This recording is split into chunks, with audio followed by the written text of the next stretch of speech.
দুজনে মিলে ক্রেডিট নিতে যেও না, বলবে ব্লক প্রেসিডেন্ট, অঞ্চল প্রেসিডেন্ট, বুথ প্রেসিডেন্টের সবাই খেটেছেন, প্রচণ্ড খেটেছেন যারা এমএলএ।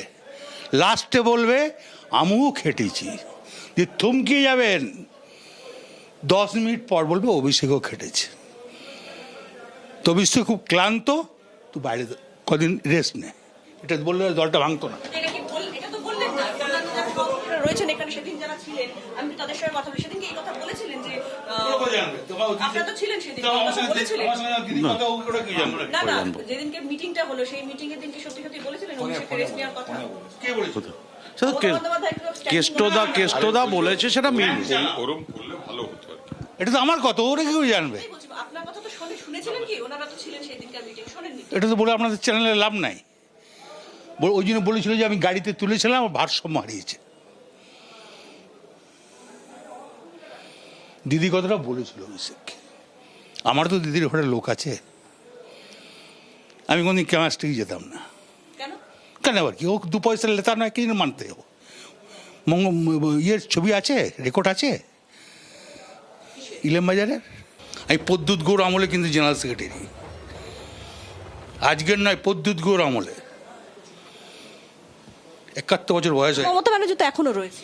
71 বছর বয়স হয়ে গেল, কচি বাছুরের মতন লাগে। কচি বাছুর নয় আমি। মমতা ব্যানার্জি তো এখনো রয়েছে।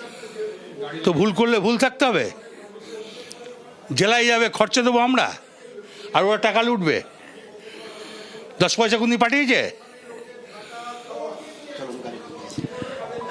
আসল কথা বলতে গেলে মাথা খারাপ হয়ে যায়।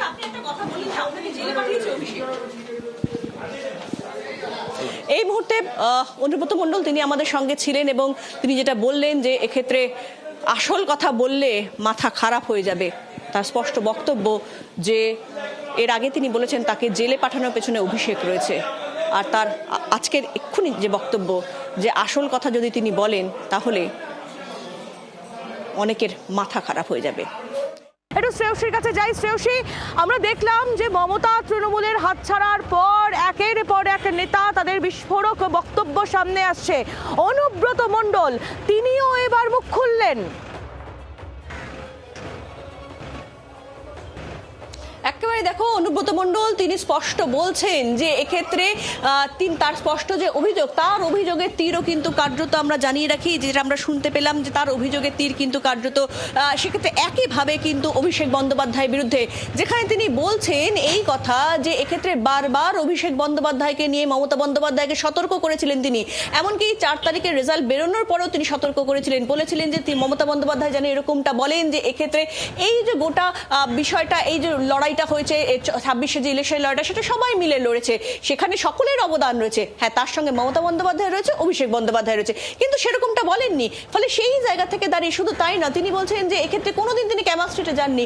কেন ক্যামাক স্ট্রিটে যাননি? তিনি অভিষেক বন্দ্যোপাধ্যায়ের বিরুদ্ধে বলছেন যে ওটা একটা 2 পয়সার নেতা, কেন ক্যামাক স্ট্রিটে যেতে যাব, ওর কাছে কেন যেতে যাব। ফলে সামগ্রিকভাবে কার্যত আমরা সকালে দেখেছি মদন মিত্র তিনি খুব উগড়ে দিচ্ছেন অভিষেক বন্দ্যোপাধ্যায়কে নিয়ে। তিনি বলছেন অভিষেক বন্দ্যোপাধ্যায়কে নিয়েই সমস্ত সমস্যা মমতা বন্দ্যোপাধ্যায়কে বলছেন বারবার, কিন্তু মমতা বন্দ্যোপাধ্যায় শুনছেন না। এখান থেকেই আসবো, এখান থেকে একটু মদন মিত্র তার বক্তব্য আমাদের শোনাতে হবে। তুমি আমাদের সঙ্গে থাকো শ্রেয়সী।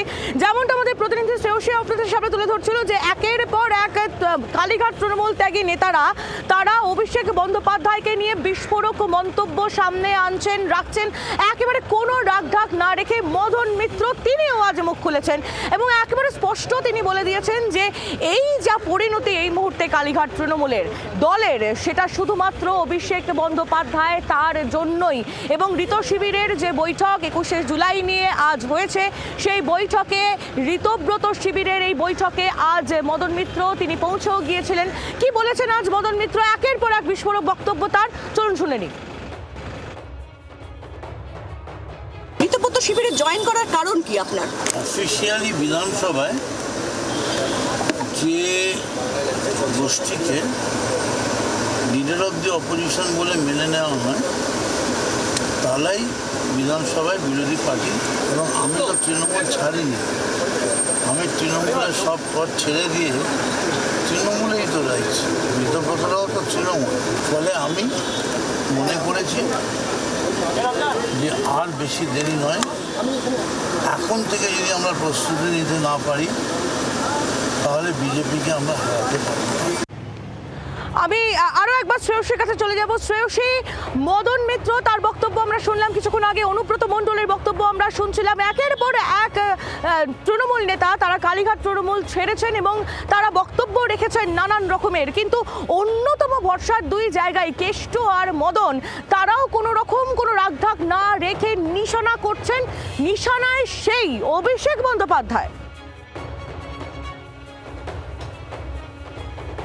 একেবারে দেখো, কেষ্টমণ্ডল বা অনুব্রত মণ্ডল তিনি বলছেন তার প্রায় 71 বছর বয়স হয়েছে, রাজনীতি করছেন বহুদিন ধরে, কিন্তু তার স্পষ্ট বক্তব্য অভিষেক বন্দ্যোপাধ্যায় হচ্ছেন 2 পয়সার নেতা, তাকে কেন মানা হবে, কেন মমতা বন্দ্যোপাধ্যায় তার উপর সবকিছু ছেড়ে দিয়েছেন। বারবার বলা সত্ত্বেও তিনি বলছেন যে এক্ষেত্রে ইলেকশনের আগে তিনি মমতা বন্দ্যোপাধ্যায়কে সতর্ক করেছিলেন যে 100 সিটও পেরোবে না, কিন্তু মমতা বন্দ্যোপাধ্যায় তার কথা শোনেননি।